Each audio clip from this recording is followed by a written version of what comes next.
ओम शांति। 17 सितंबर 2024। आज की मुरली। मीठे बच्चे, यह राज सभी को सुनाओ कि आबू सबसे बड़ा तीर्थ है। स्वयं भगवान ने यहाँ से सबकी सद्गति की है। प्रश्न: कौन सी एक बात मनुष्य अगर समझ जाए तो यहाँ भीड़ लग जाएगी? उत्तर: मुख्य बात समझ लें कि बाप ने जो राजयोग सिखाया था वह अभी फिर से सिखा रहे हैं। वह सर्वव्यापी नहीं है। बाप इस समय आबू में आकर विश्व में शांति स्थापन कर रहे हैं। उसका जड़ यादगार दिलवाड़ा मंदिर भी है। आदिदेव यहाँ चैतन्य में बैठे हैं। यह चैतन्य दिलवाड़ा मंदिर है।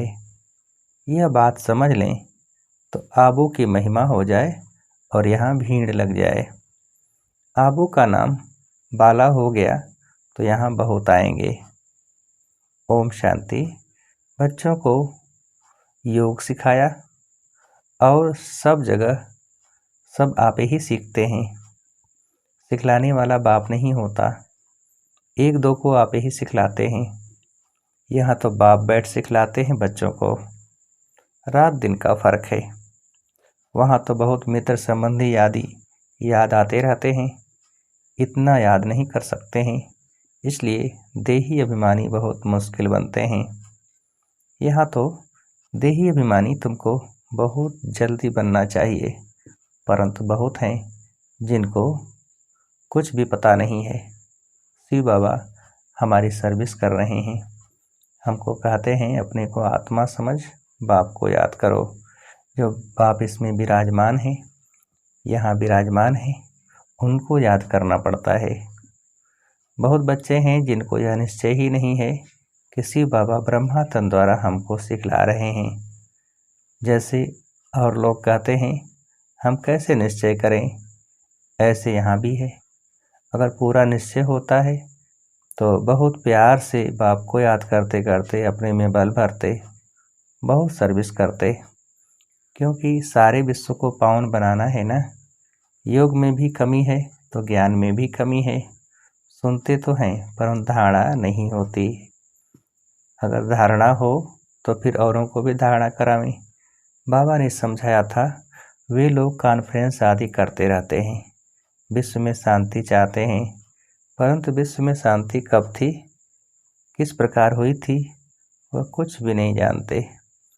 किस प्रकार की शांति थी वही चाहिए ना। यह तो तुम बच्चे ही जानते हो। विश्व में सुख शांति की स्थापना अब हो रही है। बाप आया हुआ है।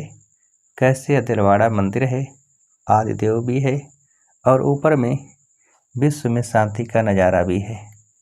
कहाँ भी कॉन्फ्रेंस आदि में तुमको बुलाते हैं तो तुम पूछो विश्व में शांति किस प्रकार की चाहिए। इन लक्ष्मी नारायण के राज्य में विश्व में शांति थी। वह तो दिलवाड़ा मंदिर में पूरा यादगार है। विश्व में शांति का सैंपल तो चाहिए ना। लक्ष्मी नारायण के चित्र से भी समझते हैं नहीं, पत्थर बुद्धि है ना, तो उन्हों को बताना चाहिए कि हम बता सकते हैं विश्व में शांति का सैंपल एक तो यह लक्ष्मी नारायण है, और फिर इन्हों की राजधानी भी देखना चाहते हो तो वह भी दिलवाड़ा मंदिर में चलकर देखो, मॉडल ही दिखाया जाएगा ना। वह चलकर आबू में देखो। मंदिर बनाने वाले खुद नहीं जानते हैं, जिन्होंने ही बैठ यह यादगार बनाया है, जिसका दिलवाड़ा मंदिर नाम रख दिया है। आदिदेव को भी बिठाया है, ऊपर में स्वर्ग भी दिखाया है। जैसे वह जड़ है वैसे तुम हो चैतन्य। इनको चैतन्य दिलवाड़ा नाम रख सकते हैं, परंतु पता नहीं कितनी भीड़ हो जाए, मनुष्य ही मूझ जाए, ये फिर क्या है। समझाने में बड़ी मेहनत लगती है। बहुत बच्चे भी नहीं समझते हैं, फल दर पर पास में बैठे हैं, समझते कुछ भी नहीं। प्रदर्शनी में अनेक प्रकार के मनुष्य जाते हैं, ढेर मठ पंथ हैं, वैष्णव धर्म वाले भी हैं। वैष्णव धर्म का अर्थ भी नहीं समझते हैं। श्री कृष्ण की बादशाही कहाँ है, जानते ही नहीं। श्री कृष्ण की राजाई को भी स्वर्ग वैकुंठ कहा जाता है। बाबा ने कहा था, जहाँ बुलावा हो वहाँ जाकर तुम समझाओ, विश्व में शांति कब थी। यह आबू सबसे ऊंच तीर्थ है, क्योंकि यहाँ बाप विश्व की सदगति कर रहे हैं।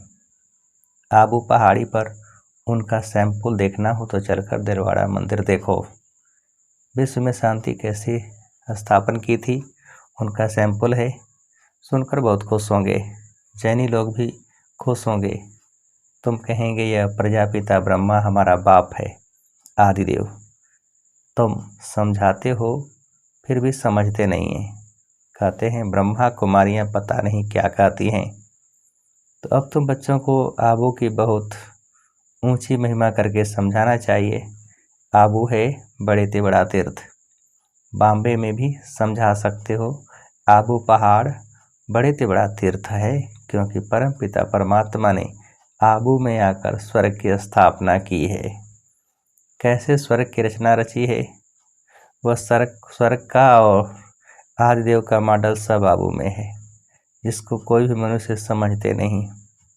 हम अब जानते हैं, तुम नहीं जानते हो, इसलिए हम तुमको समझाते हैं। पहले तो तुम पूछो कि विश्व में शांति किस प्रकार चाहते हो। कभी देखा है? विश्व में शांति तो इनके यानी कि लक्ष्मी नारायण के राज्य में थी। एक ही आदि सनातन देवी देवता धर्म था, इनकी डिनाइस्टी का राज्य था। चलो तो इन्हों की राजधानी का मॉडल आबू में तुमको दिखाएं। यह तो है ही पुरानी पति दुनिया, नई दुनिया तो नहीं कहेंगे ना। नई दुनिया का मॉडल तो यहाँ है। नई दुनिया अब स्थापन हो रही है, तुम जानते हो तब बतलाते हो। सभी नहीं जानते हैं, न बतलाते हैं, न समझ में ही आता है।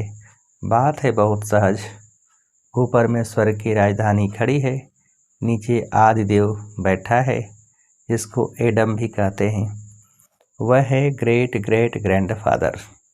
ऐसी तो महिमा सुनाएंगे तो सुनकर खुश होंगे। है भी बरोबर एक्यूरेट।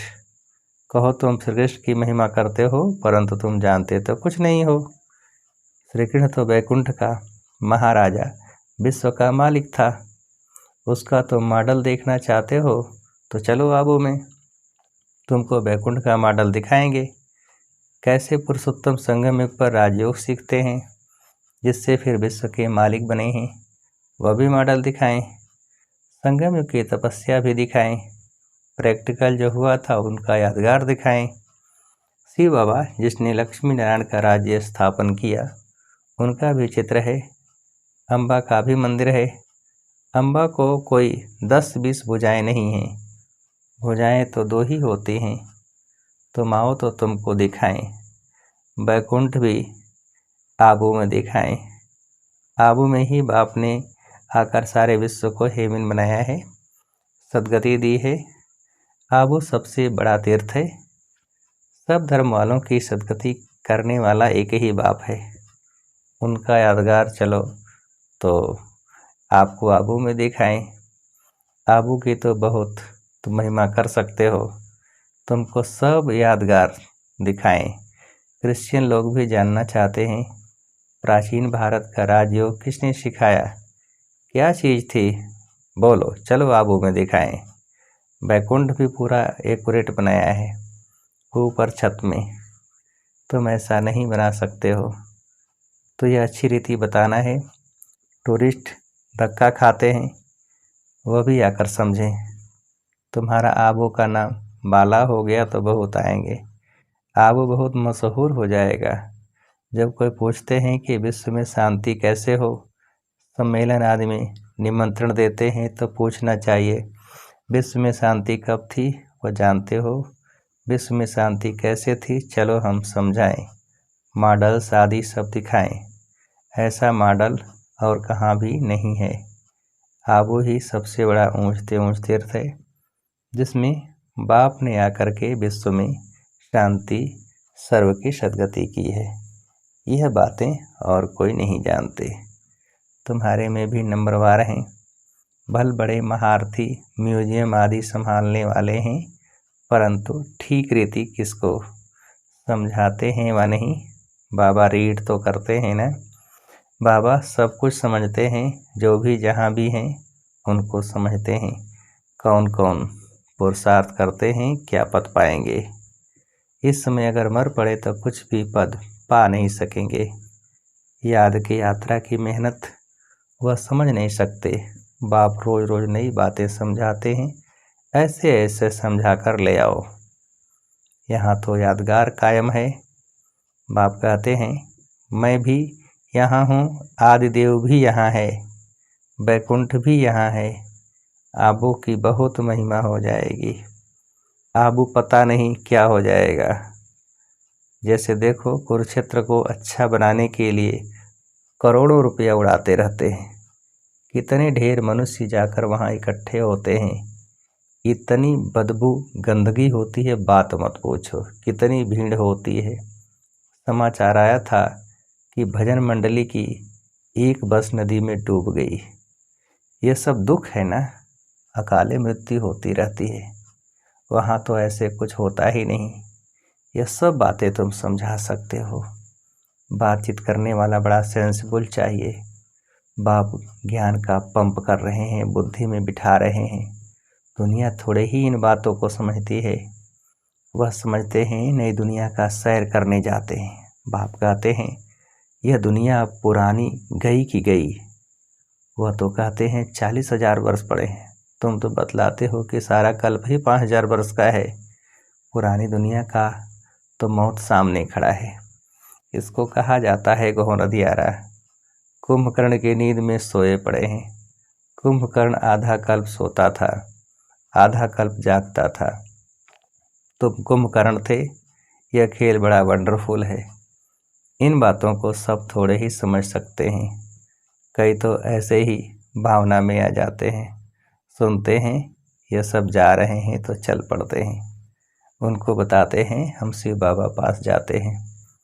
शिव बाबा स्वर्ग की स्थापना कर रहे हैं। उस बेहद के बाप को याद करने से बेहद का वर्षा मिलता है बस। तो अभी कह देते शिव बाबा हम आपके बच्चे हैं, आपसे वर्षा जरूर लेंगे, बस बेड़ा पार है। भावना का भाड़ा देखो कितना मिलता है। भक्ति मार्ग में तो है अल्पकाल का सुख। यहाँ तुम बच्चे जानते हो बेहद के बाप से बेहद का वर्षा मिलता है। वह तो है भावना का अल्पकाल के सुख का भाड़ा। यहाँ तुमको मिला है 21 जन्मों के लिए भावना का भाड़ा। बाकी साक्षात्कार आदमी कुछ है नहीं। कोई कहते हैं साक्षात्कार हो, तब बाबा समझ जाते हैं कुछ भी समझा नहीं है। साक्षात्कार करना है तो जाकर नवधा भक्ति करो, उससे कुछ मिलता नहीं है। करके दूसरे जन्म में कुछ अच्छा बन पड़ेंगे। अच्छा भक्त होगा तो अच्छा जन्म मिलेगा।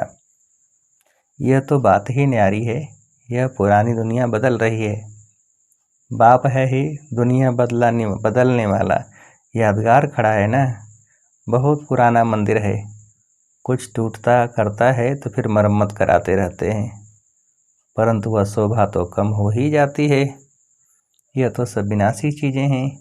तो बाप समझाते हैं बच्चे, एक तो अपने कल्याण के लिए अपने को आत्मा समझ बाप को याद करो तो विकर्म विनाश हो।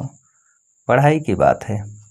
बाकी है जो मथुरा में मधुबन कुंज गली आदि बैठ बनाया है, वह कुछ भी है नहीं।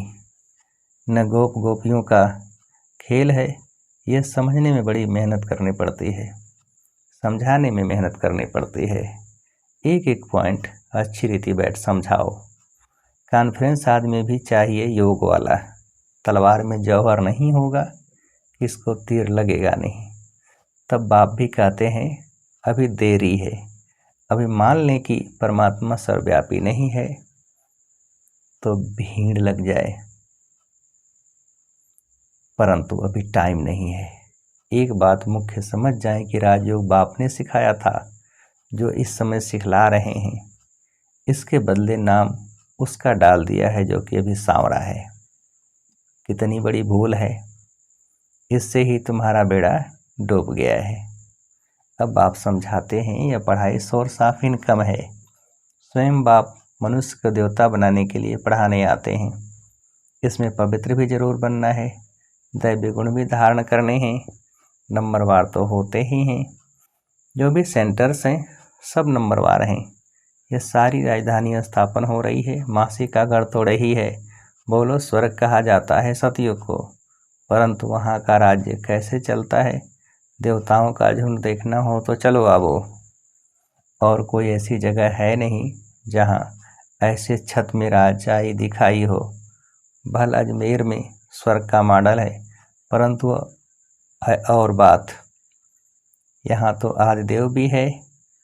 सतयुग किसने और कैसे स्थापन किया, यह तो एक्यूरेट यादगार है। अभी हम चैतन्य दिलवाड़ा नाम लिख नहीं सकते। जब मनुष्य खुद समझ जाएंगे तो आप ही कहेंगे कि तुम लिखो, अभी नहीं।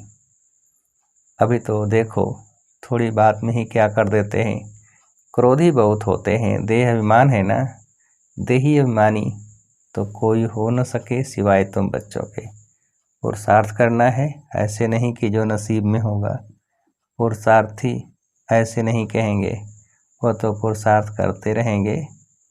फिर जब फेल होते हैं तब कहते हैं तकदीर में जो था। अच्छा, मीठे मीठे सिकिल्दे बच्चों प्रति माता पिता बाप दादा का याद प्यार और गुड मॉर्निंग। रूहानी बाप की रूहानी बच्चों को नमस्ते। हम रूहानी बच्चों की रूहानी बाप को नमस्ते। धारणा के लिए मुख्य सार, पहली पॉइंट, देही अभिमानी बनने का पूरा पूरा पुरुषार्थ करना है। ऐसे कभी नहीं सोचना है कि जो नसीब में होगा। सेंसफुल बनना है। दूसरी पॉइंट, ज्ञान सुनकर उसे स्वरूप में लाना है। याद का जौहर धारण कर फिर सेवा करनी है। सबको आबू महान तीर्थ की महिमा सुनानी है। वरदान, एक बाबा शब्द की स्मृति से याद और सेवा में रहने वाले सच्चे योगी सच्चे सेवाधारी भव। एक बाबा शब्द की स्मृति से याद और सेवा में रहने वाले सच्चे योगी सच्चे सेवाधारी भव। विस्तार, आप बच्चे मुख से व मन से बार बार बाबा शब्द कहते हो। बच्चे हो तो बाबा शब्द याद आना या सोचना ही योग है, और मुख से बार बार कहना कि बाबा ऐसे कहते हैं, बाबा ने ये कहा, यही सेवा है। लेकिन इस बाबा शब्द को कोई दिल से कहने वाले हैं, कोई नॉलेज के दिमाग से। जो दिल से कहते हैं उन्हें दिल में सदा प्रत्यक्ष प्राप्ति, खुशी और शक्ति मिलती है। दिमाग वालों को बोलने समय खुशी होती, सदा काल की नहीं। स्लोगन, परमात्मा रूपी समा पर फिदा होने वाले ही सच्चे परवाने हैं। परमात्मा रूपी समा पर फिदा होने वाले ही सच्चे परवाने हैं। अच्छा, ओम शांति।